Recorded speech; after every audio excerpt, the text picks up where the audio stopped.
Buenas tardes a todos y a todas. Vamos a iniciar una nueva jornada, estos martes de charlas, debates del Instituto. Hoy nos toca un tema diferente, que es el título es La explotación a través de medios digitales en el delito de trata de personas, la valoración probatoria. Yo me voy a encargar un poco de hacer la coordinación y hacer un comentario en fallo que va a dar hincapié en realidad o va a iniciar un poco acá la conversación. Está presente, voy a presentar el panel que hoy tenemos. Está la doctora Soledad García.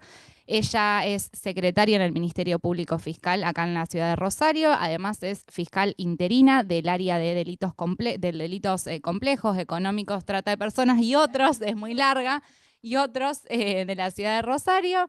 Y está el doctor, me dijo que lo presenta así, Mito Galarza Gazzoni, Héctor su nombre. Él es defensor público también federal en la ciudad de San Nicolás. Así que, bueno, tenemos la oportunidad de tener los dos ministerios para poder iniciar el debate. Un poco algo me estuvieron comentando respecto a los temas a tratar. La doctora García va a referir un poco lo que genera los impactos que tuvo los avances digitales en lo que tiene que ver puntualmente con la investigación en los delitos de trata de personas, cómo preservar la evidencia que después se va a transformar en prueba, y cómo es esa colección ahora con estas nuevas formas y algunos avances legislativos que hubo en la Argentina. Por su parte, el doctor acá va a estar haciendo el contrapeso de la defensa, un poco los cuestionamientos a cuestiones de competencia y también de cómo es esa colecta probatoria. Yo voy a traer un fallo que es muy reciente, lo voy a comentar. Es un fallo que solamente me voy a referir a las noticias que tenemos a través del Ministerio Público Fiscal de la Nación, porque es un fallo del 11 de abril del 2025. Los fundamentos todavía no están, van a ser dados el 15 de mayo de este año. Y tiene que ver con algo novedoso porque es la primera vez que se condenó a una persona por el delito de trata de persona y abuso sexual con acceso carnal en ocasiones reiteradas, pero que esa explotación sexual puntualmente de la trata de personas se dio a través de medios digitales. Entonces, el Tribunal Oral en lo Criminal Federal número 4 de Capital Federal lo que hizo fue condenar a este hombre, Sea Ricardo, lo voy a decir por estos nombres porque él tiene varios nombres, pero Sea Ricardo para abreviarlo, lo condenó a 25 años de prisión. Sumado a eso, entiendo que tuvo también un decomiso de un inmueble puntualmente que era de su padre. Eso hay que terminar de verlo con los fundamentos y cuando salga bien la sentencia, pero un decomiso de un bien inmueble que era de su padre porque fue objeto del delito en lo que tiene que ver con el acogimiento de algunas de las mujeres víctimas de estos delitos. Los delitos por los cuales se los condenó fue, como decía, la trata de personas con fines de explotación sexual, que lo novedoso es que una de esas formas de trata se dio de explotación se dio a través de medios digitales, y el delito en concurso real con el delito de abuso sexual con acceso carnal en reiteradas oportunidades. ¿Cómo fueron los hechos? Los hechos más o menos duraron desde mediados de 2017 hasta el 4 de septiembre del 2020. Se pudo tener conocimiento que había 3 mujeres que fueron captadas por este hombre a través de diversos medios. Puntualmente 2 de ellas a través de medios de comunicación, a través de la portada de un diario, en donde él ofrecía daba una oferta laboral. Y este ofrecimiento era para mujeres que eran modelos sin experiencia o que querían hacer ciertas fotografías como modelos para ropa interior, una de ellas. Otra de ellas, a diferencia de esta forma, también tuvo que ver con una promesa laboral, ¿no? Entiendo que un aprovechamiento. La trata fue agravada, por esto la condena tan alta. Es una trata que entiendo que fue agravada por diversos motivos, más de 3 víctimas, donde hubo un aprovechamiento, una situación de vulnerabilidad porque fue a través de engaños, y además una situación en concreta que entiendo que la explotación se consumó, por eso la escala penal fue tan alta, porque un concurso real daba 27 años la escala. Eso fue lo que solicitó el Ministerio Público y lo terminan condenando por 25. Retomando a los hechos, estas mujeres son captadas a través de ofrecimientos laborales que este hombre hacía. La última de ellas fue captada en un contexto donde se conocieron en un local bailable y él comienza a ofrecerle la posibilidad de trabajos de modelaje. Así es que le invita a una de ellas a uno de los departamentos. Allí comienza a tomar fotografías hasta que después la coge en otro de los departamentos que utilizaban el barrio de Retiro y finalmente ahí es donde la mujer es sometida, las tres fueron obligadas a practicar y a prostituirse, la trata era con fines de explotación sexual, la obligaba a prostituirse, y además en 2 de estos casos abusó también él puntualmente de estas mujeres. Lo novedoso fue que una de ellas, durante el tiempo de la pandemia, porque la segunda víctima, el 19 de febrero de 2018, logra escaparse, ahí comienza una investigación.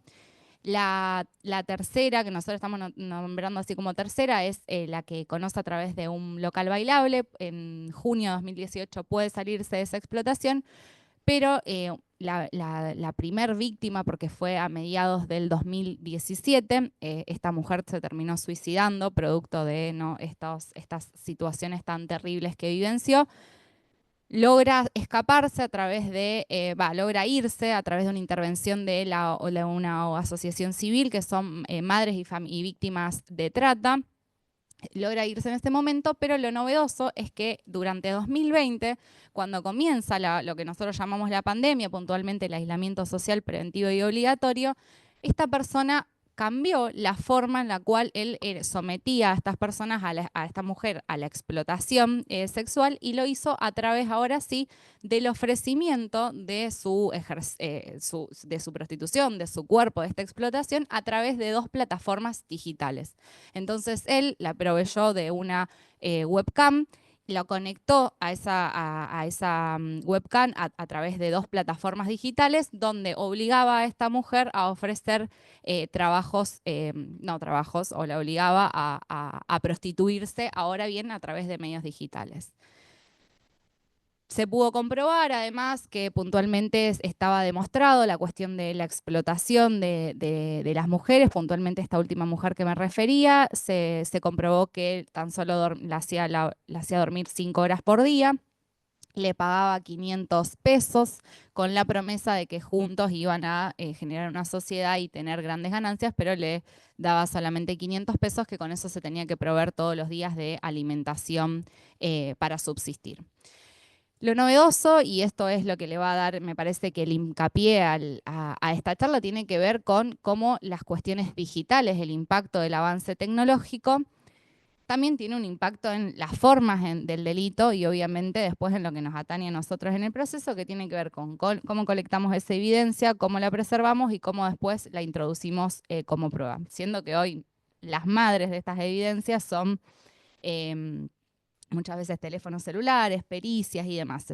Hace poco, a punta de partida de este fallo, que fue novedoso por esta cuestión puntual de que se pudo comprobar una explotación a través de medios digitales, el Ministerio Público Fiscal de la Nación, a través de una de sus fiscales especialistas en la Protex, no me va a salir el apellido, me sale Góngora como el fallo, Mangaro, la doctora Mangaro se publicó un video donde se empezó a alertar a la población sobre la posibilidad de redes de trata de personas en plataformas que que son de venta o de difusión de contenido sexual. Así que dicho esto, el 15 de mayo se van a esperar los fundamentos. Le voy a ceder la palabra ahora sí a los colegas. Yo quería hablar último, pero bueno, como la fiscal es invitada y siempre habla primero, me pidió que esta vez va a tener última palabra y se la vamos a conceder. Primero agradecer, Cande, por la invitación a las autoridades del instituto, por un tema tan interesante y desde ya que yo voy a tirar interrogantes, preguntas difíciles, algunas sencillas quizás, que me van generando el caso. Un breve comentario del caso. ¿Es trata cometida puramente y totalmente a través de medios digitales? ¿O parte de las acciones típicas como la captación, la difusión de esos hechos o algún beneficio económico se logra a través de una plataforma digital? Yo creo que el fallo nos da el caso más que nada, nos dice que algunas acciones típicas fueron desarrolladas digitalmente, pero tenemos una trata dura y pura física, hablamos de violación, ¿no? Entonces, yo entiendo en ese sentido que muchísimos delitos, no solamente la trata, admiten que parte de las acciones típicas o segmentos sean realizados a través de canales digitales. La pregunta es, ¿puede haber el delito de trata que sea totalmente virtual o digital? Y bueno, y acá tenemos un interrogante interesante, ¿no? Porque vamos a las dos modalidades básicas o más conocidas de trata. La trata laboral.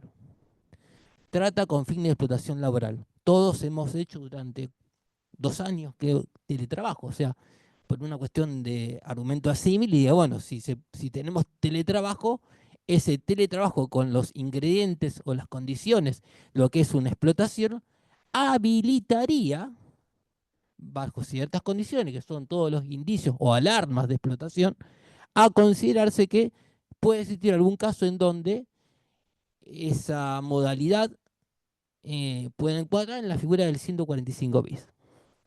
Y este es un gran interrogante, ¿no? Porque eh, ¿cuál es el bien jurídico de la norma? Y aquí es donde tenemos el límite, me parece, ¿no?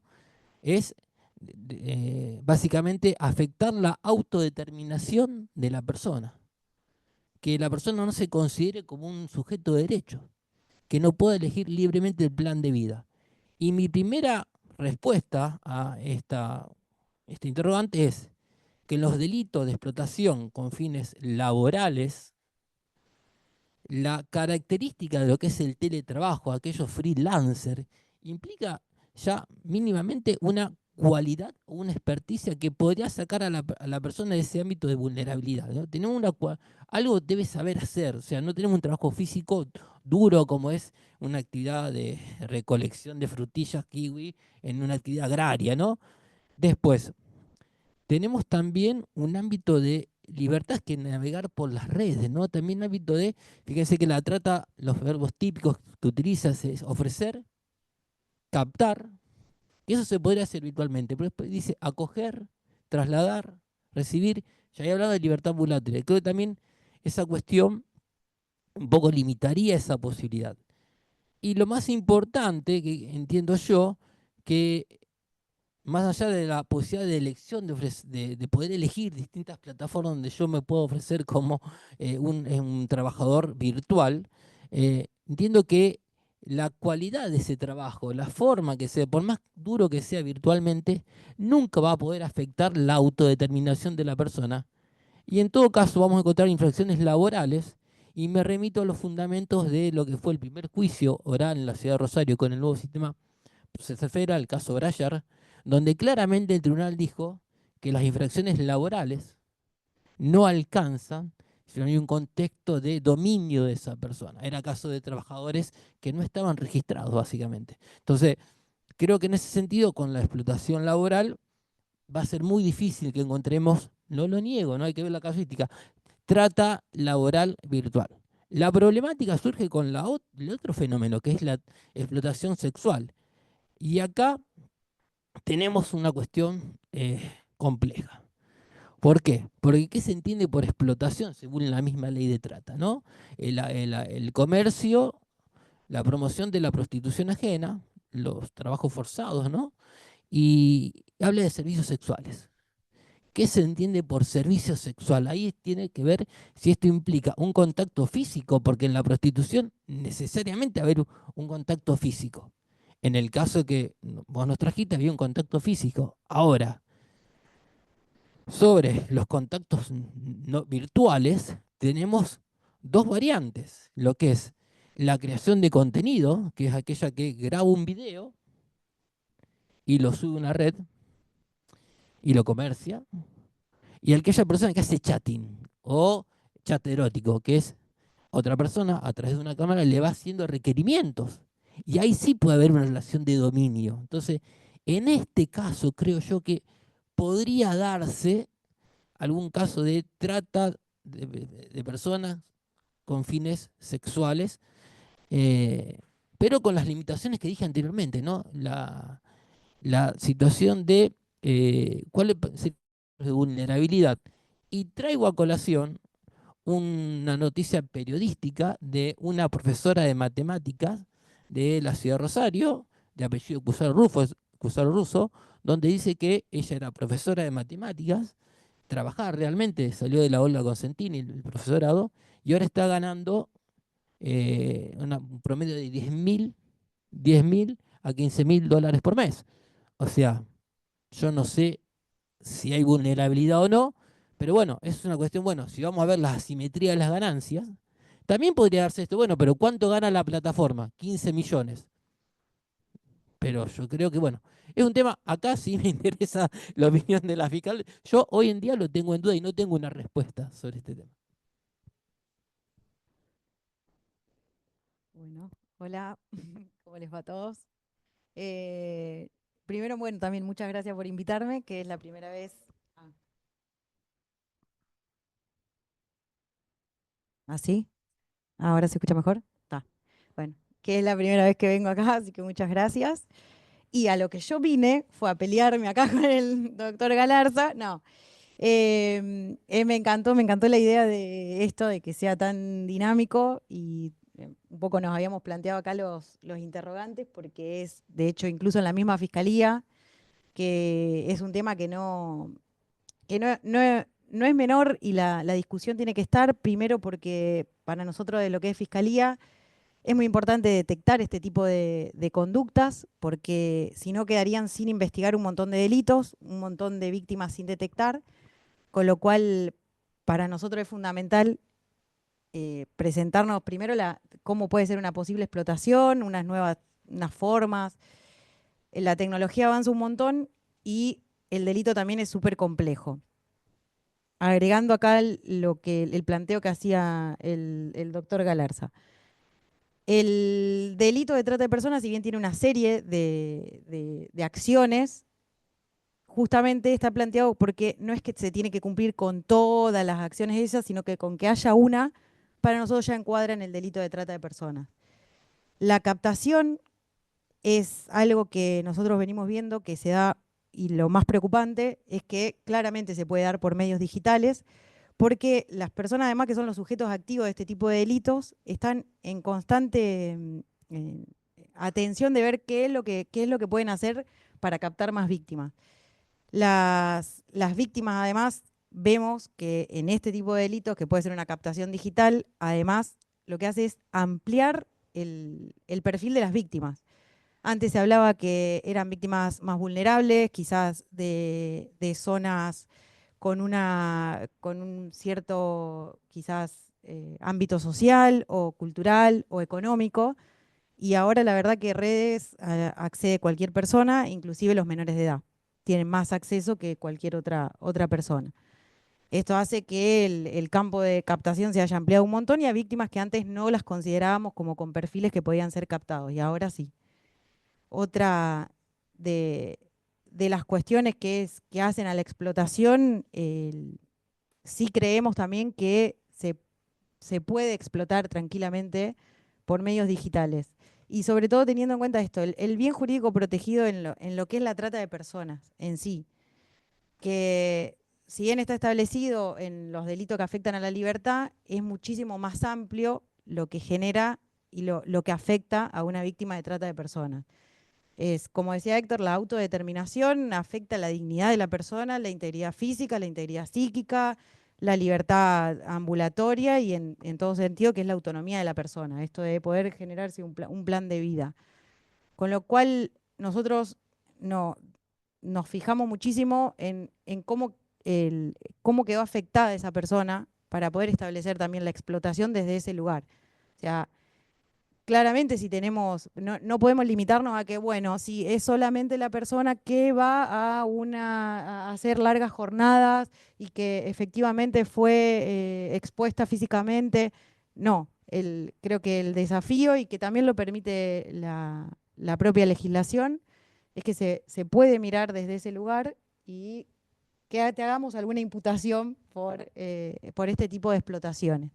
no lo descartamos para nada. Y la preocupación más grande es esta, que para nosotros se amplió el perfil de las víctimas con los medios digitales. Y además es muchísimo más fácil captar y le genera además a los sujetos activos unas posibilidades de ocultarse muchísimo más que lo que era a lo mejor cuando alguien dirigía un prostíbulo o que era algo mucho más fácil de detectar. Y acá sabemos que con las páginas web nos cuesta muchísimo determinar quiénes son las personas que están atrás de eso, quién es efectivamente la persona que está haciendo de sujeto activo en definitiva. Así que para nosotros sí es importante esto y para nosotros sí puede haber explotación desde este lugar. Y bueno, todavía no tuvimos ningún caso en la fiscalía que implique medios digitales, pero bueno, veremos cómo nos va en, en esto.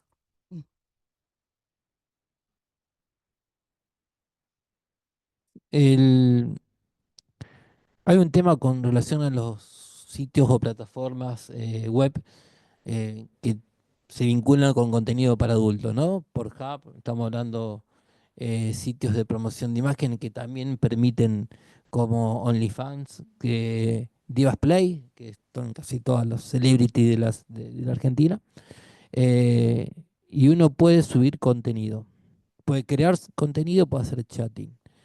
En el caso concreto, que a mí me llama también la atención, es que había una plataforma específica que permitía una especie de chat en vivo o venta de ese contenido que era producto de la trata.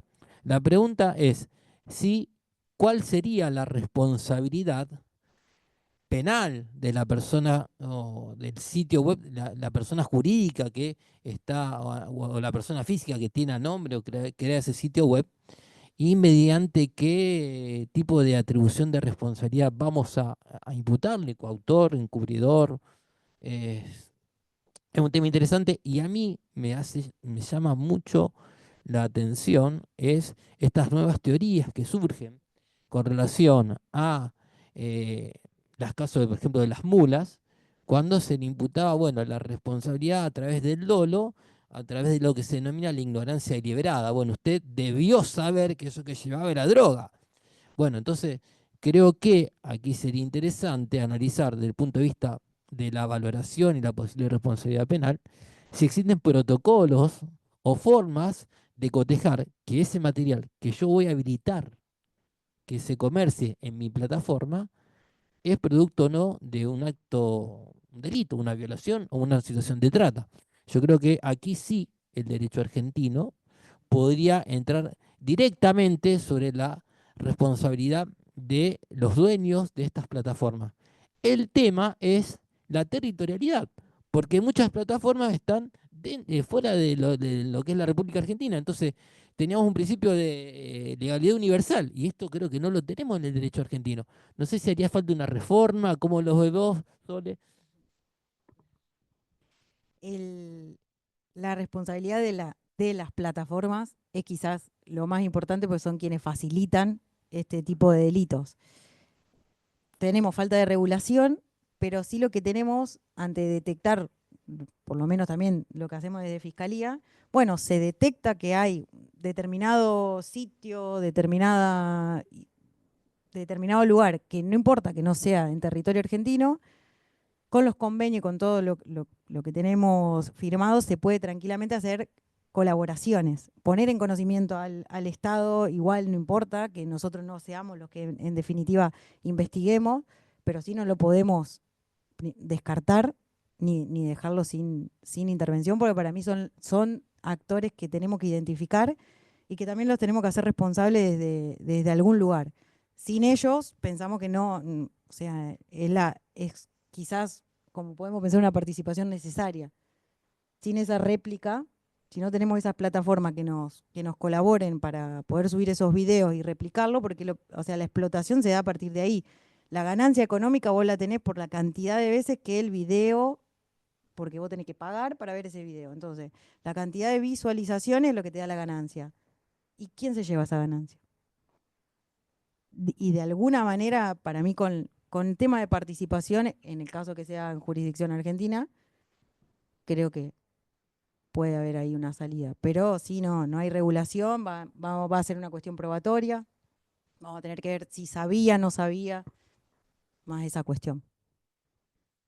Bien, vamos a volver a nuestra área, que es el derecho procesal penal, si no vamos a tener problemas en los institutos de derecho penal.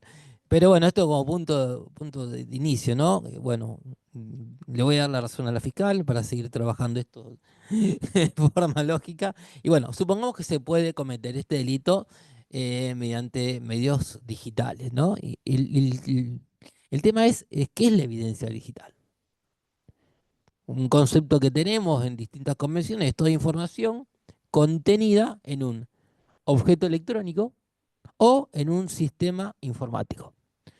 Claro, pero las características de esta evidencia digital, que es duplicable, transferible, frágil, porque se puede suprimir o alterar en forma muy sencilla, y principalmente latente. O sea, ustedes acá ven un teléfono celular, pero no ven la información que tienen ahí.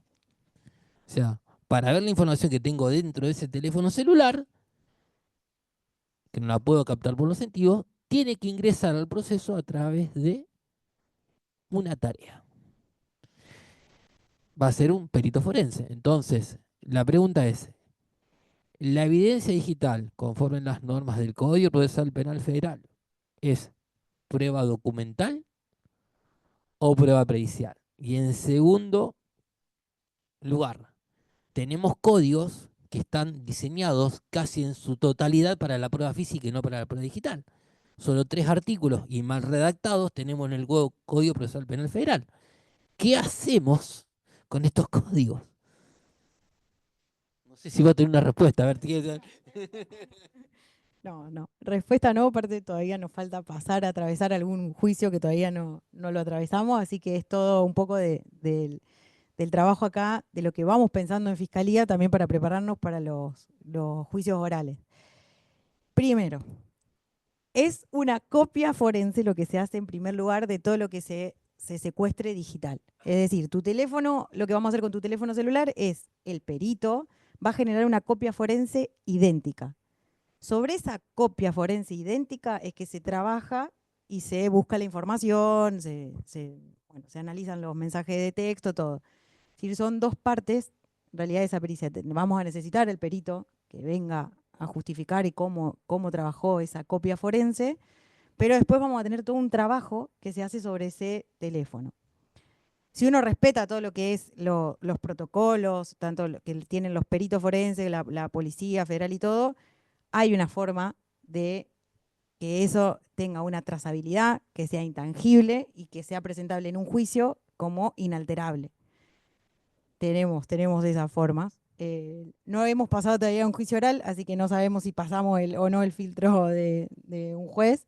Tampoco se nos han hecho planteos en lo que es esta parte, pero sí se trabaja así, digamos, se hacen las copias forenses y sobre eso se trabaja, demostrando que no hubo alteración de la prueba. Esas serían las formas. Pero sí, no hay todavía una respuesta a eso. Bueno, ahora voy sobre esta pregunta, es ¿cómo busco la evidencia digital? ¿Mediante qué actos? Y acá tenemos los actos de injerencia digital. Antes teníamos los actos de injerencia sobre la persona, que eran sobre la privacidad, la libertad. Acá tenemos sobre actos de injerencia sobre la autodeterminación digital. Yo, revisando los protocolos, protocolo de Budapest, convención de Budapest, básicamente, encontré 5 tipos de injerencias que se pueden dar en lo que es la búsqueda de la evidencia digital. Primero, lo que se denomina el aseguramiento de datos informáticos. Esta medida consiste brevemente, seguramente después Sole lo va a explayar, o si quiere agregar algo más, sobre requerirle a un sistema informático en el país o en el exterior que me congele, me encripte la información sin que me la dé. Es una información que yo luego voy a ir a buscar. Es una especie de medida cautelar. Entiendo básicamente que al ser una medida cautelar de ese tipo, pero que no afecta no afecta básicamente a la persona, es un congelamiento de esa información, creo que ni siquiera debería ser o sería necesario que lo ordene un juez. Me parece a mí que, creo que el fiscal, no me causa ningún perjuicio que de golpe mis datos estén congelados. No creo que tenga un perjuicio. Eh, la problemática se da con las otras medidas de injerencia digital, que es el secuestro y registro de objetos electrónicos. Eso se llama generalmente pericia informática, en donde esa computadora, ese teléfono celular, que no es un microprocesador portátil, le decimos teléfono, pero nadie lo usa como teléfono, o sea, estos microprocesadores portátiles tienen toda la vida de una persona. Eh, los, las consolas de juego, que también tienen incluso posibles datos de tráfico y de chat, bueno, contiene datos electrónicos, entonces aquí lo importante ya tenemos que la orden de secuestro y de registro va a tener que ser ordenada, creo yo, por un juez a pedido de la fiscalía, con claramente lo que se va a buscar, el programa utilizable, voy a explicar cómo lo va a buscar, qué programa va a utilizar usted, porque las nuevas técnicas básicamente descartan la búsqueda manual. La fiscalía tiene buenos programas, creo que ya ha hecho varios convenios.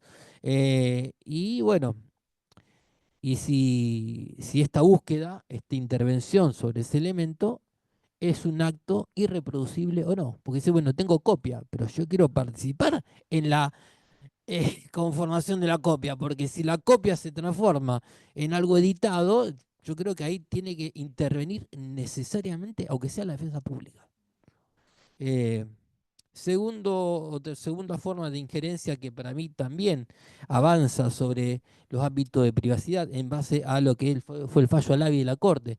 El fallo Alavi de la Corte hace una distinción entre los datos de tráfico, dónde voy, con quién hablé, y los datos de contenido electrónico, ¿no? Cuál fue el contenido de la comunicación telefónica, ¿no? Y ambos forman parte del derecho a la personalidad.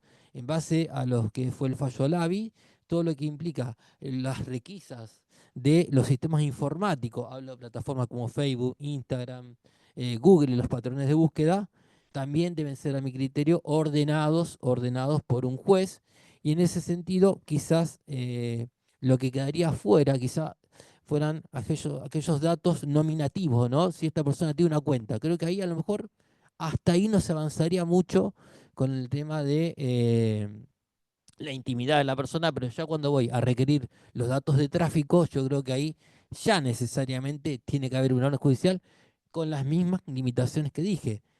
¿Qué voy a buscar? ¿Qué tipo de trazabilidad quiero? Porque la idea de llevarme la computadora a mi casa y hago lo que quiero, que así se está trabajando muchas veces, no siempre, llevo la computadora y hago lo que quiero y busco lo que quiero, y eso lo mismo pasa con el celular y no lo he podido convencer al fiscal ni al juez todavía en la jurisdicción, pero ya hay fallos hoy en día en la justicia federal que están imponiendo límites. Es una forma de afectar, digamos, una forma arbitraria, digamos, de avanzar sobre la privacidad de la persona. Y después tengo otras nuevas problemáticas, ¿no? Que es las técnicas especiales de investigación digital, ¿no? El famoso agente encubierto digital. Y acá tenemos la posibilidad del agente revelador digital. Hay un fallo muy famoso de Córdoba, yo se lo mandé a Vicky hoy si lo quieren cotejar, donde ante la oferta de un teléfono celular, marca iPhone creo que era, en la ciudad de Villa María, no tuvieron mejor idea que disfrazarse de compradores, gente de la aduana, y bueno, terminó todo nulo porque era un agente provocador, sin ni siquiera designación del juez, nada. Y a mí y ahora sí quiero esto, acá vamos a estar, creo que acá entramos en zona de guerra. Vamos a entrar a lo que yo digo, la máquina del tiempo probatoria, que esto es la posibilidad de un allanamiento remoto a través de un delito, básicamente, del Estado, que es un hackeo a través de un programa espía. eh, se llama troyano generalmente. Yo avanzo sobre un elemento electrónico, el celular, una computadora, y tengo pleno conocimiento de todo lo que hizo, de todo lo que está haciendo y todo lo que va a hacer. O sea, es la máquina del tiempo probatoria. Y este acto, digamos, con tanta intensidad, hay jurisprudencia en el derecho extranjero que lo habilita. Cuando se sabe que el delito es gravísimo como pornografía infantil y cuando se sabe que existen sistemas de protección de datos donde se pueden destruir, de bloqueo. Así que bueno, pero yo creo que esto no está hoy en día el allanamiento digital habilitado en nuestra legislación argentina y tenemos un principio de que todo lo que no está permitido se encuentra prohibido, pero a nivel internacional ya tenemos numerosos precedentes de lo que es esta máquina del tiempo probatoria. A ver si anda. Ahí, sí. Tengo muchos temas. Me quedé con lo último, que es lo del troyano, que ojalá tuviéramos la tecnología. Todavía no la tenemos como para hacer ese tipo de intervenciones, por lo menos en lo que es jurisdicción Rosario. Acá, digamos, no lo tenemos disponible acá. Y todavía no a ninguna fuerza de las nuestras tiene esa posibilidad de utilizar. Pero pensándolo, yo creo que se podría. Se podría. Con limitaciones, con un pedido del juez fundamentado, que es como, en definitiva, como ingresar a un teléfono celular, una conversación telefónica. Creo que el fundamento no variaría, ¿sí? Y que tranquilamente se podría justificar y que se podría utilizar. Además, es acorde a las nuevas tecnologías. Tampoco podemos limitarnos, desde Fiscalía hablo, que nosotros tenemos que lograr la detección de delitos y la detección de estas personas y lograr cautelar prueba.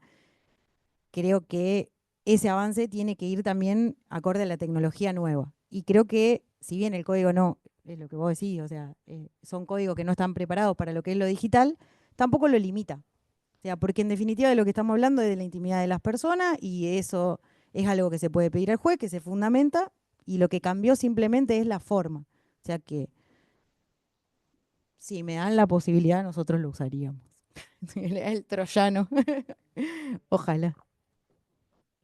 Sí.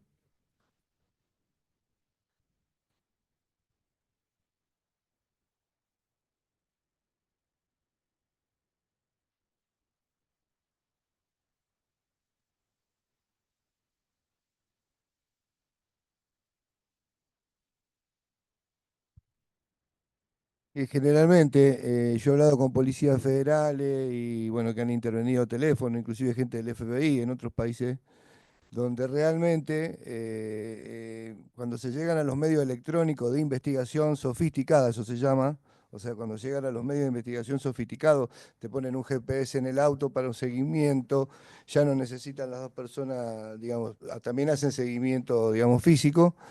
En el tema de la intervención telefónica hay mucha información, por supuesto, como dice el doctor, o sea, ¿qué es lo que va a hacer? Y se han prevenido muertes justamente porque en el futuro uno le ordena la muerte del otro y le dice, anda, matalo a fulano, en el tema del narcotráfico por lo menos. Y acá yo creo que la trata a veces está mezclada también con narcotráfico, con un montón de cosas, que es muy interesante abrir investigaciones, digamos, si se sabe por el tema de una intervención telefónica o una intervención de un celular, que inclusive creo que hay celulares que se fueron a hacer pericia a Estados Unidos porque no estaba la tecnología para abrirlo acá, por ejemplo el iPhone.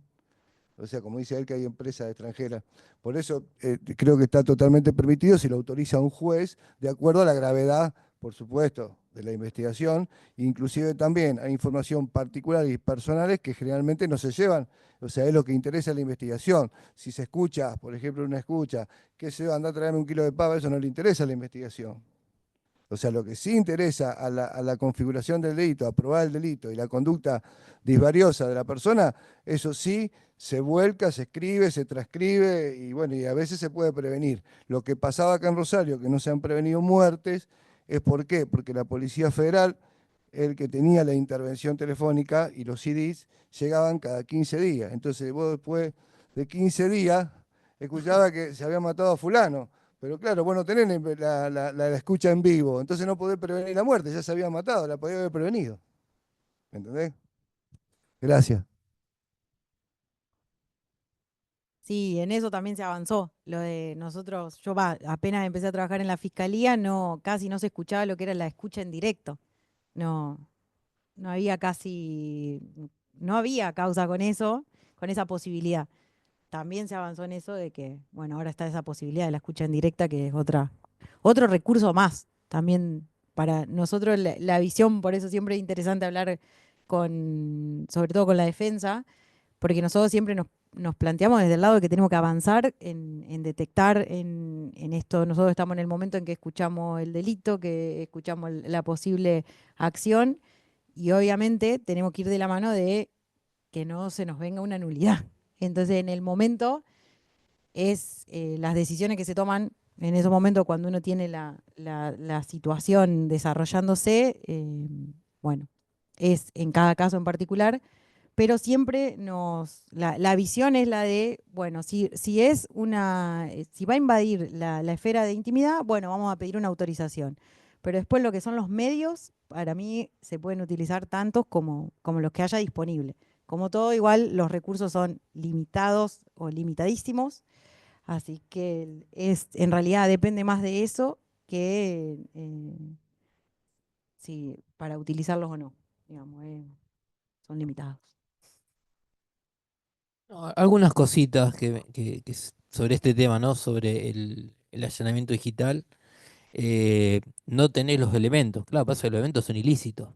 O sea, hay que contratar un hacker, que habíamos hablado en el Instituto de Hacker Blanco, grises y negros. Hay que contratar un hacker que trabaje para el Estado. Y esto me parece como la gente encubierto, ¿no? Yo lo dejo hasta ciertos delitos, te dejo seguir, más no te dejo avanzar. Todo esto tiene que ser a través de una resolución judicial. Y tenemos problemas serios a niveles de soberanía y conflicto con otros países. ¿Por qué?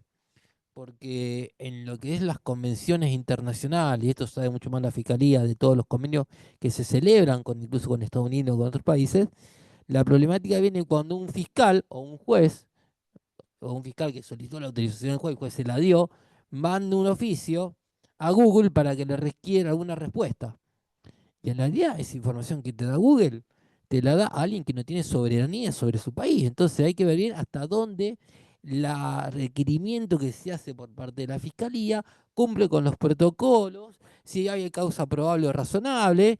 Hay quizás pedir autorización al fiscal de ese país. Hay un montón de circunstancias que son interesantes y en esta especie de allanamiento virtual yo creo que se pasa todo por encima, porque estoy viendo a lo mejor que esta persona se conecta desde Croacia, Rusia y está causando estrago. Entonces, en la práctica yo creo que se da, quizás no lo sabemos, quizás se trae información como dato anónimo o lo que sea, denuncia anónima virtual o investigaciones de calle virtuales. ¿Viste? Antes tareas de calle, ahora serían tareas virtuales, ¿no? Como me entero del dato así espontáneamente.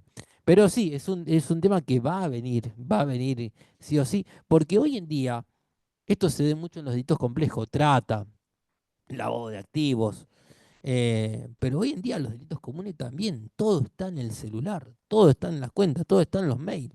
O sea, básicamente, salvo aquellos casos de flagrancia delictual, una cuestión sencilla, pero hoy las falaceras están todas registradas, las graban, las filman, las mandan.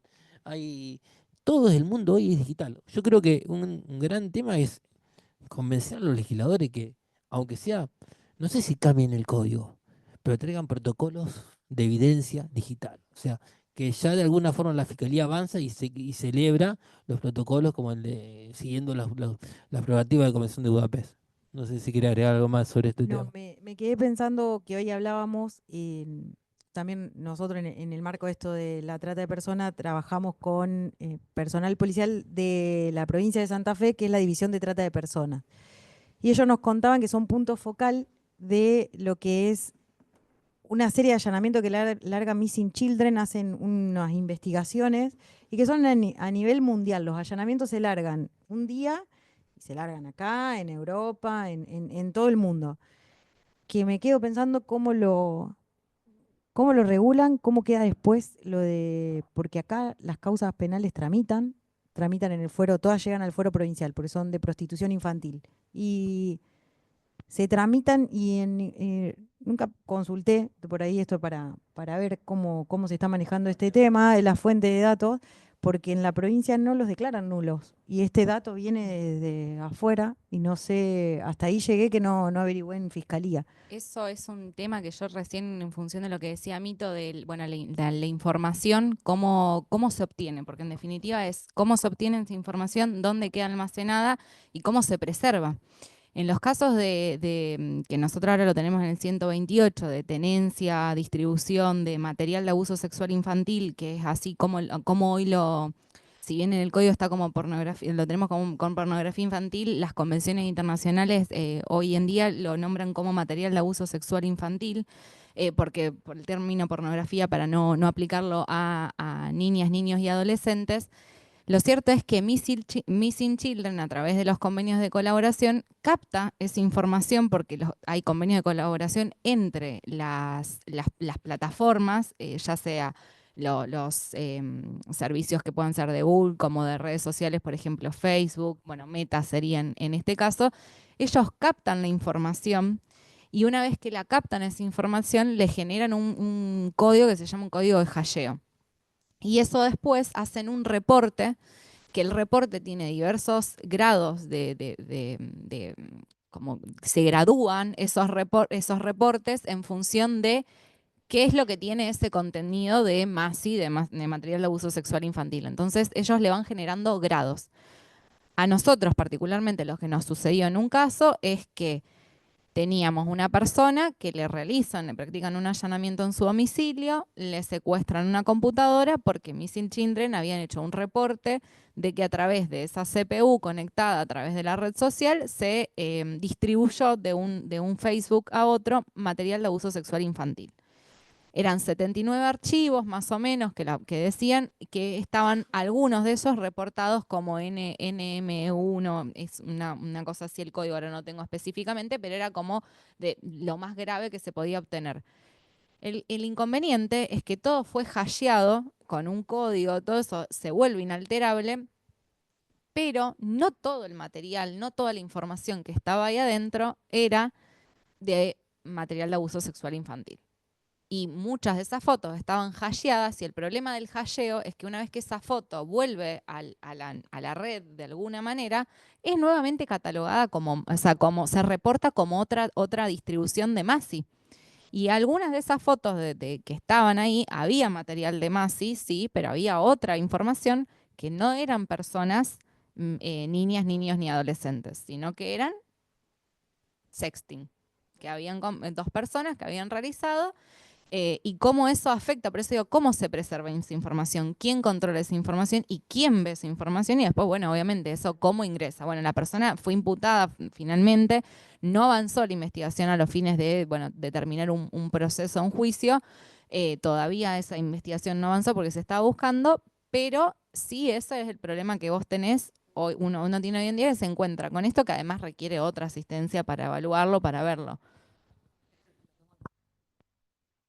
Para la imputación fue una imputación igual ante fiscalía, o sea, fue una imputación en libertad que no implicó la presencia de un juez. Lo que te marcaba igual, la forma de que cómo se preserva esa información parece ser completamente válida porque se genera un hasheo que es como un quill de la persona, pero sería un quill de esa información que se mandó toda junta. En este caso eran varios archivos que se habían pasado uno a otro, entonces se generó un código de identificación de toda esa información en entero. Pero el contenido de esa información no era completa de MASI. Sí. Y se lo imputó a la persona como haber distribuido 79 archivos conteniendo MASI y no eran 79 archivos conteniendo MASI, digo, porque eso después te evalúa la proyección de una posible pena en expectativa, si lo evaluamos a los fines de una cautelar y demás. Sí, sí.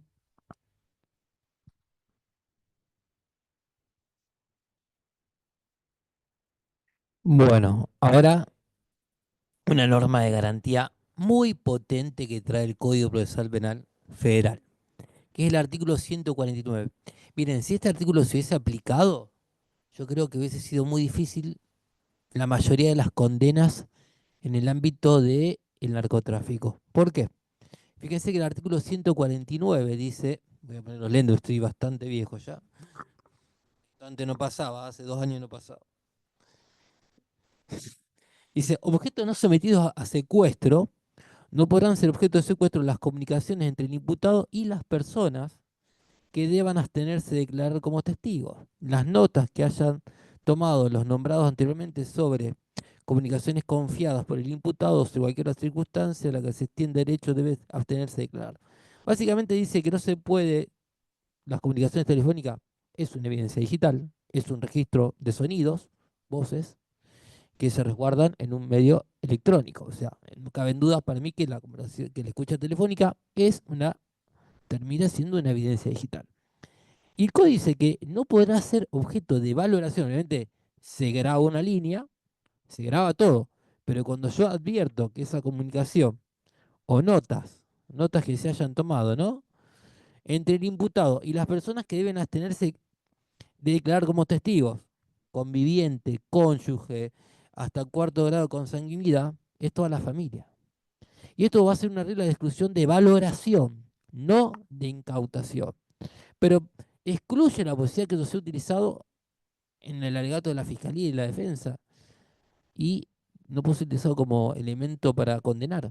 Sin embargo, en la mayoría de los juicios que yo he ido, eh, las condenas se basaban en los diálogos, en las conversaciones entre el imputado detenido y su conviviente que estaba afuera y le requería llevarle tantos gramos acá, hace tal cosita, hace tal otra. eh, bueno, esta va a ser una regla de mucho impacto en lo que es la recolección de la evidencia digital y cómo lo van a, cómo lo van a ayornar la fiscalía, digamos, en el devenir de este nuevo paradigma, ¿no? De paradigma de no valoración. Yo creo que acá tenemos un caballito de batalla durísimo.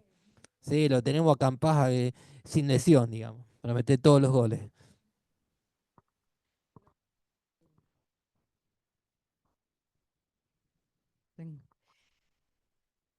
Por suerte todavía nadie nos hizo este planteo. Y sí, la pelea, bueno, va a estar balanceando un poco lo que es, bueno, la prohibición de declarar, que deben abstenerse de declarar como testigo. Te vamos a pelear mucho eso, que no, que denuncia, que, bueno, Fíjate que dice sí, ya sé. el imputado y las personas, no dice el imputado y los testigos, ¿no? El imputado y la persona es el imputado y el coimputado. Si son hermanos, tampoco se puede utilizar. Un clan familiar no se va a poder utilizar ninguna conversación de entre ellos. Pero Y sí esta pueden es una. declarar como testigos. Lo que No, no aparte puede los tenés es como los denunciarse. tenía todo como coimputados yo. A él y a la mujer y todo.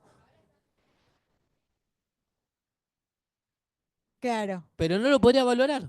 está colaborando en las comunicaciones. ¿Sí? Fíjense, no, en serio. Fíjense Sí, que es no son complicadísimo, es objeto de complicadísimo. valoración las conversaciones entre el imputado y las personas. No dice que esa persona sea coimputado, que sea realmente citado como testigo, que tengan el derecho a abstenerse de declarar. O sea, todo lo que es las conversaciones entre el imputado y el núcleo familiar, incluso otros coimputados, se excluye como prueba. Entonces, ¿a qué?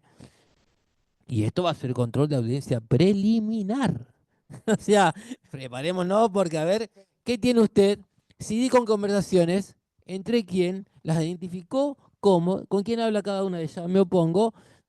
Podemos hacer una audiencia preliminar eterna. Eterna. Bueno, es un Por más dato de convenios color. probatorios. Por eso los convenios de color. Otro tema que ya vamos a las preguntas más interesantes, y saqué esta norma que me pareció citarla nada más, es si son válidas, si son válidos los allanamientos en donde un juez le ordena, y esto lo saco de un caso que me tocó a mí en San Nicolás, a el personal policial o la fuerza de seguridad, que si encuentra celulares en presencia en posesión de los imputados, si ellos desean aportar voluntariamente, libre y espontáneamente su patrón de desbloqueo. Y el fiscal solicita órdenes de detención, allanamiento y que específicamente se le haga esa pregunta a cada uno de las personas que que se encuentren en el lugar y que tengan algún aparato electrónico. No sé tu opinión, si no anticipo la mía. Yo le voy a dejar la palabra a la fiscal, pero yo quiero decir una cosa. En la provincia de Santa Fe eso es completamente válido. Y de hecho, el nuevo 170 hace completamente válido hace completamente válido la posibilidad del troyano ingresando en el domicilio electrónico, si se quiere, que tiene cualquier persona, la esfera de intimidad que puede ser una computadora y demás, cuando está justificado porque es ostensible que está cometiendo algún tipo de delito a través de algún dispositivo electrónico. El 170 hoy te abre esas posibilidades en una ampliación de lo que se puede valorar como el domicilio, la esfera de intimidad de la persona. Totalmente válido.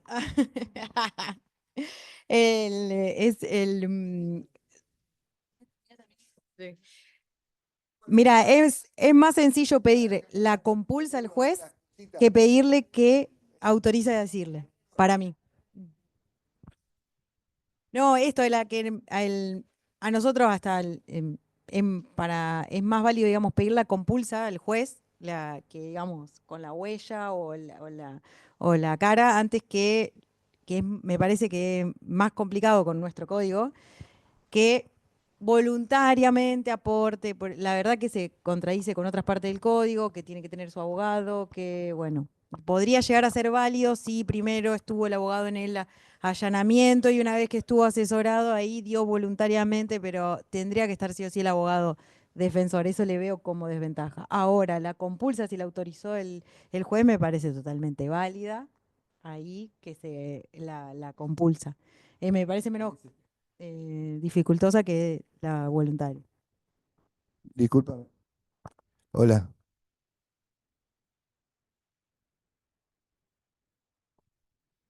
Yo en principio nadie está obligado a declarar contra sí mismo. El Estado tiene que probar que es culpable y no digamos, el imputado tiene que probar que es inocente. Estamos todos en esos principios. Ahora, para mí tiene más fuerza, el Estado tiene que poner todos los medios a favor de la Fiscalía para que no le tengan ni que preguntar una clave al imputado no, dame el celular, te lo secuestré, pum, va a pericia, listo, legalmente con los dos testigos, y eso tiene cadena de custodia y eso no lo toca a nadie y te condenás solo. Ahora, si vos, viendo que está imputado y que te da algún beneficio, por ejemplo, con el fiscal te puede dar algún beneficio, como está el principio de oportunidad o el principio digamos, de que pueda llegar en estas causas, creo que en estas causas no, pero hay causas, viste, que a veces los imputados dan alguna cierta información a cambio de un beneficio, como a veces resulta también ser el informante. Es lo mismo que lo que ustedes dicen del tema del hackeo. Puede ser un civil que te hackee o un policía que te hackee por allá, que vos no sabés quién te hackea, y te manda una carta anónima, como está el buzón de la vida, ahí te manda una carta anónima, y fulano de tal le está haciendo trata de personas, tiene 3 minas, así, así, así, así, y vos tenés la obligación de investigar, el Estado tiene la obligación de investigar. Va y constata, pum, te hizo el allanamiento, te constató las personas, te constató todo lo que dice la carta, ¿y dónde le va a buscar la finalidad o el origen de esa carta? Anónima. Por eso a veces es lo mismo que hay que decir, no puede, por ejemplo, sacar información. Están todos imputados esa gente que está hablando por el celular, donde está diciendo, anda a llevarme tanto de droga acá, están todos imputados eso.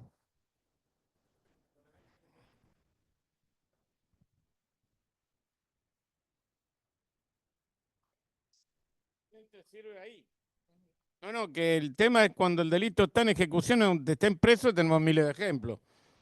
Porque si cometió un delito, después me están escuchando, ahí no lo van a poder utilizar por la norma que citaste.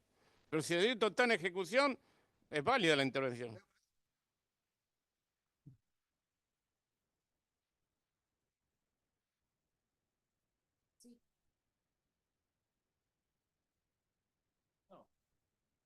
Pareció muy bueno lo que llegó. Yo creo que acá se mezclaron varios temas. Hábilmente Mito hace siempre lo mismo, hace una ensalada de temas procesales, penales y adyacentes. A ver, por un tema está el tema que vinimos todos a ver y que se dijo algo muy importante, que es que podía haber una conducta típica de explotación acreditada a partir de la obtención de datos virtuales. Y se hizo referencia a uno de los verbos, creo que los otros son todos físicos, que es la captación.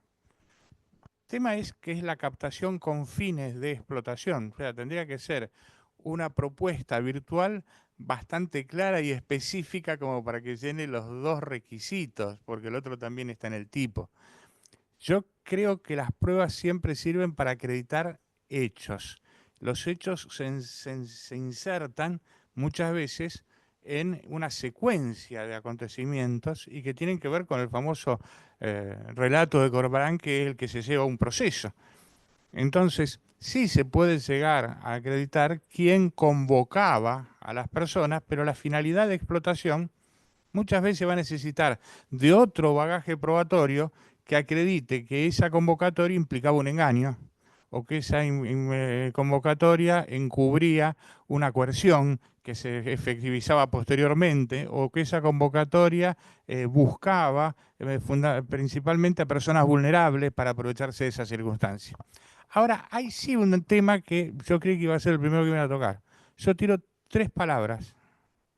Primero, lo que dijo el gallego. Hubo un caso acá en la provincia de Santa Fe donde en una audiencia de mediación, creo que hubo varios, pero este tomó mucho cariz, se levantaron los ánimos y uno le pegó 3 piñas al otro. Todo el problema era si se podía hacer la denuncia por el problema de la confidencialidad. Porque teóricamente, ahora, es confidencial lo que se dijo en ese momento, no lo que ocurre. ¿Por qué? Porque lo que ocurre, ¿cómo nos van a denunciar? Lo había dejado muy sopapeado. Ahora, vamos a lo otro. Yo creo que hay límites que se tienen que poner a veces a determinadas circunstancias. Así como la ley dice que todo lo que es secreto salvo que causa de justificación autoricen su relevamiento o autoricen una injerencia estatal para el conocimiento del secreto. Bien.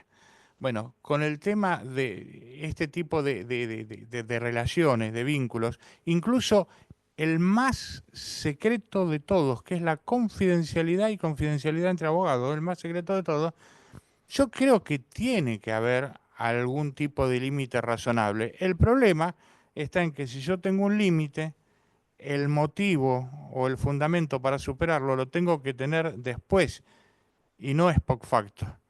Yo no puedo justificar haber atravesado el límite por el resultado que obtuve. Entonces, ahí es donde está siempre la discusión. ¿Existía motivo antes? Yo creo que todos los límites pueden ser razonablemente enfrentados, pero tiene que existir el motivo antes y no después. O sea, cuando yo advierto que el imputado se está comunicando con el abogado, no puedo escuchar. Ahora, si lo que yo escucho implica que estoy en un iter criminis, no puedo utilizarlo para justificar algo que ya hice antes, si es que estamos superando el límite. Ahora, las tres palabras que yo les quiero tirar para que ustedes trabajen. Prostitución, proxenetismo y trata. ¿Cómo se vinculan? ¿Cómo se relacionan? Y ojo, que hay un tema procesal de por medio, que es de competencia. Y con los viejos códigos de falta antes del código de convivencia, 2 temas, que era falta de delito o vamos al federal. ¿A dónde están los límites de todas esas ilicitudes que tienen amenazas punitivas muy graves y muy diferentes?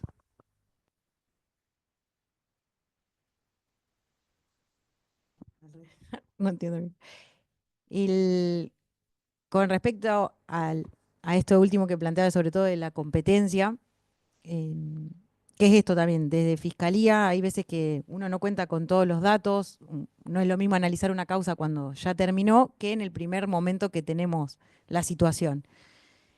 De lo que, bueno, en realidad hay dictámenes del procurador que zanjan un poco esto y sobre todo para uno poder actuar en el primer momento que recibe la denuncia. La competencia federal se estableció un poco por cuestiones fácticas de, bueno, si hay dudas tiene que investigar el federal, porque sería quien está en mejores condiciones de hacer la investigación. Mejores condiciones no porque tengamos mejores medios ni nada, sino porque es más amplio el delito. Y uno va a investigar todo, la captación. También si nos ponemos a ver el delito, por ejemplo, de lo que es la prostitución, de la explotación de la prostitución ajena, es exactamente igual que el delito de trata cuando explica la parte de la prostitución, o sea, no tiene ni una coma de más. Lo que tenemos nosotros es una serie de acciones que hasta a veces, incluso si uno se lo podría plantear estratégicamente, es más sencillo ir por una explotación de la prostitución ajena que nosotros continuemos tratando de establecer los diferentes acciones de la trata de personas. Son cuestiones de hecho, pero que en los primeros momentos de cuando se recibe una denuncia, es más que nada así, también tenemos muchísimas, con lo que es lo virtual nos empezó a pasar, que no es la víctima la que denuncia, sino otras personas. Con lo cual se nos está planteando esto, todo el tiempo es una discusión que estamos teniendo, no solo desde el ámbito jurídico, sino desde el ámbito, por suerte tenemos en la Fiscalía psicólogos, politólogos de otros ámbitos, porque denuncia a otra persona. ¿Está bien ir a buscar a esa víctima, ir a tocarle la puerta y preguntarle, che, vos sos víctima de trata? Pues nosotros estamos con esta investigación, ¿qué onda vos? Y a la vez tener como Fiscalía tenemos la obligación de perseguir este tipo de delitos. No solo como Fiscalía, es la misma Procuración la que dice, che, ustedes tienen que ir, buscar este delito, juzgarlo, investigarlo. Pero voy y le toco la puerta a alguien que además es border la situación de, justamente con los medios digitales. Está publicada en una página y a lo mejor tiene un montón, no sé, de visitas esa página, no sabemos, supongamos que la denuncia dice es víctima porque fue captada, es vulnerable. Vamos, le tocamos la puerta, la llamamos, no la llamamos. Eso se nos está presentando un montón, porque bueno, como hay mucha más difusión, son más personas las que toman conocimiento de la posible explotación directamente.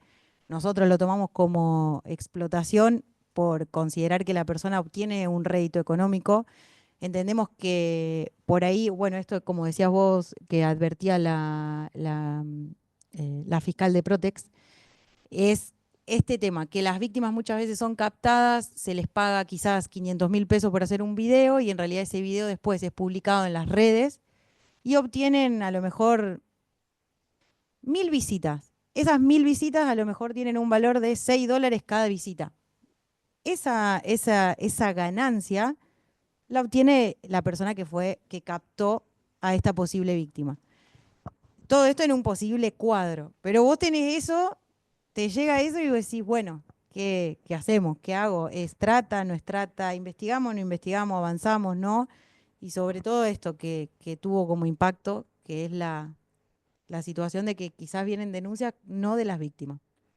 Y no es ni siquiera de un vecino directo que te dice, che, estoy escuchando ruidos, que antes nos pasaba eso. Che, vemos entrar y salir gente. No, las denuncias también empezaron a variar en ese sentido.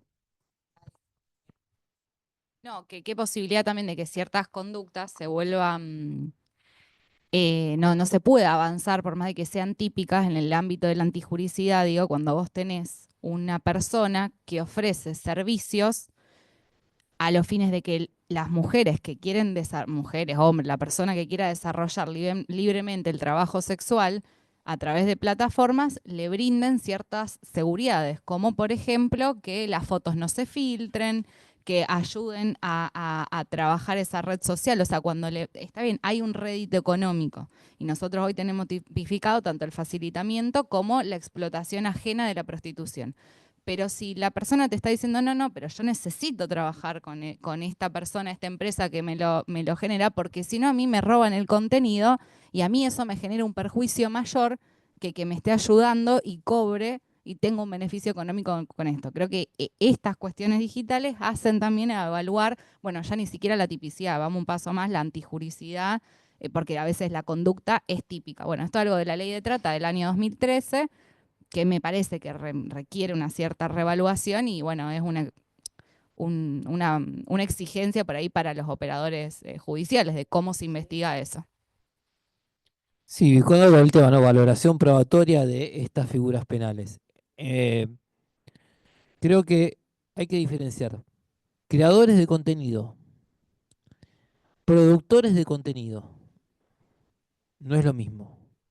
Creador de contenido son chicos jóvenes que eligen, firman contratos a veces con exámenes médicos de 48 horas, donde invitan a otros chicos jóvenes, por ejemplo, una persona que tiene un perfil de Instagram de 70.000 seguidores, se comunica con Cofla 24CM, que es uno de un muy famoso creador de contenido que ha tenido entrevistas en casi todos los medios de la República Argentina y que tiene mejor 200.000 seguidores. Filman un video y hacen contenido para adultos, tienen sexo. Ellos dos después suben ese video a una plataforma como OnlyFans y ganan millones de pesos. ¿Es trata? Sí. Si uno lo ve como que hay una plataforma que se abusa y comercia con el trabajo, servicio sexual ajeno, es trata. ¿Cuánto invirtió OnlyFans? El crear una plataforma de OnlyFans lleva años de producción. Hay que invertir mucha tecnología, muchos sistemas, miles de computadoras, desarrollar sistemas de pago, etcétera, que implican una inversión en millones de dólares. Pero según la ley argentina, esto sería trata, técnicamente. Ahora, me pregunto, vamos a filmar una película, Mingo y Aníbal contra el fantasma de la mansión embrujada 3. Es un gran éxito. Me pagan 300 pesos. Pero la productora se lleva 10 millones de dólares. También es trata, ¿o no? Porque o sea, ¿cuál sería el límite? Es muy difícil. Es muy difícil. Ahora, otro tema. Productores. Se hace un contrato con una modelo, 500.000 pesos, 1.000.000 de pesos es lo que realmente se está pagando. Y yo le compro su trabajo sexual. ¿Es prostitución o no es prostitución? Ella es prostitución. Yo lo compro. Que ella tenga sexo o algún sexo de contenido. Yo le pago para que ella produzca ese video. Y hay contacto físico. Hay voluntad viciada en términos de el tema de abuso de la vulnerabilidad. O sea, las diferencias van a ser muy finitas en este tema. Es muy difícil. Yo creo que este tema va a crear jurisprudencia necesariamente.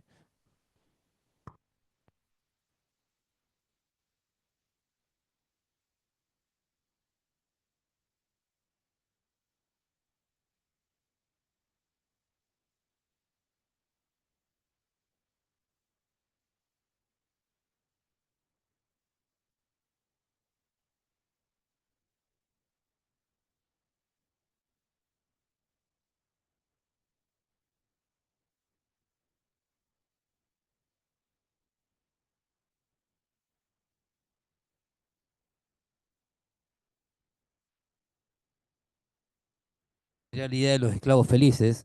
El tema de que por más que haya esclavos felices, yo te podría decir que es una esclavitud y por más que los esclavos sigan siendo esclavos y tengan un plan de vida de esclavitud, la asimetría de las ganancias te permitiría, ¿sabes lo que pasa? Que esto también se da con la trata laboral. La conceptos tan multívocos como indicios de explotación por trabajo no registrado, las cantidades de horas laborales, la naturaleza de las labores, es muy problemático, es muy problemático. Yo creo que esto quizá haría una buena reforma, legislación en materia penal y en materia de recolección de evidencia sería lo mejor. Perdón, Mito, yo creo que también ahí tiene que ver algo que vos nombraste casi al principio de la charla, que tiene que ver con la autodeterminación de esa persona. Porque si vos me decías acá el caso del COFLA y demás, ahí la autodeterminación claramente no está viciada. Digamos, ¿no? Hay autodeterminación de ambas personas. Distinto del caso de esta captación donde están las personas en un búnker o donde sea, que no ni siquiera pueden ir a comprarse un paquete de cigarrillos. Ahí ya hay otra cuestión. Pero bueno, te lo digo de ejemplo, o sea, no es, digamos, exactamente ese ejemplo, pero me parece que va por un poco por ese lado. Ahora yo les pregunto, captar chicos de 10, 12, 13 años eh, y establecer un vínculo comercial con los padres de ellos,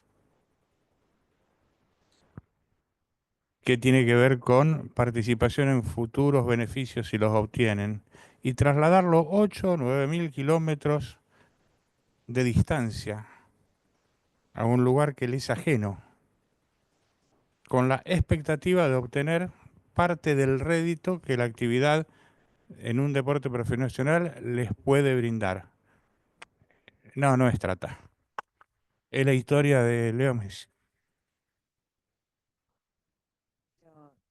Y el contrato que firmaron los de acá lo tumbó la justicia rosarina.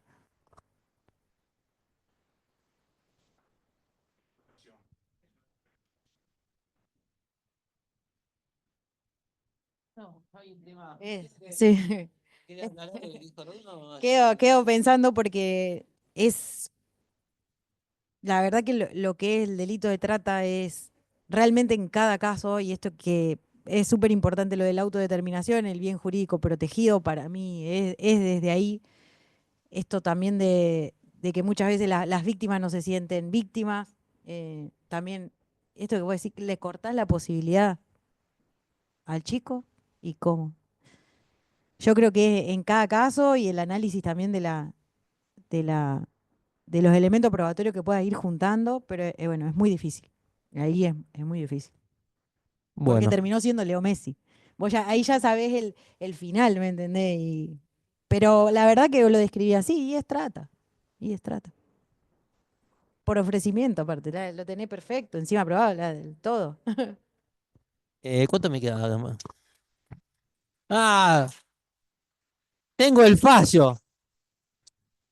No, tengo un fallo, lo voy a citar o que sea, el caso segundo juicio en la ciudad, en la provincia de Santa Fe, con el nuevo código, se llama caso Cauchoque, donde la policía muy amablemente dijo, ¿usted me da el PIN y voluntariamente? Sí, sí, ahora se lo doy. Nulidad absoluta de la exclusión de todos automáticamente. Y a su vez le dijo, ¿me permite abrir el teléfono? Si le doy el PIN, ábralo. No estaba presente la defensa. Nulidad también absoluta. Eh, el código ha cambiado. Las nuevas, es increíble que tenemos dos juicios orales, dos absoluciones. Son los mismos operadores. Pero creo que esto está marcando un hito en la jurisdicción federal. El caso lo dejo para todos porque justamente se vincula con estos hechos y bueno, nos obliga a repensar en la forma en que está impactando esta nueva forma de litigio en la decisión de los jueces. Yo creo que hoy en día tenemos un compromiso del juez, no tiene ninguna información previa y el caso este es muy particular porque el fiscal es el que retira la acusación. O sea, el propio fiscal no examinó a su testigo que era oficial de gendarmería que dijo, usted le preguntó al pincho y yo se lo pregunté. Listo, se terminó el juicio. Se terminó el juicio. Estaban los dos testigos de actuación, pero la policía le dijo, los dos testigos de actuación le preguntaron si le preguntaron sobre el PIN. Esa pregunta en un ámbito de coacción es nula, porque la policía no puede hacer pregunta alguna sobre la identidad. Y a su vez, la forma en que se abrió el teléfono también afectó el derecho de defensa de estar presente, porque un acto es un acto que se puede lo pasé todo a Vicky, pero es un fallo interesante. No me podía ir sin marcar el gol que hicimos con la defensa pública.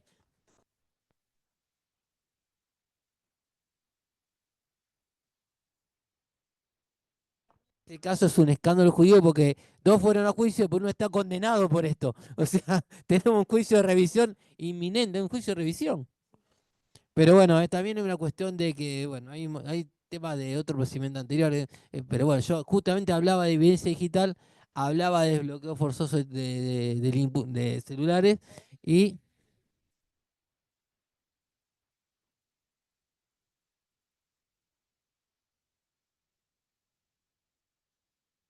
bueno, te cuento mi caso.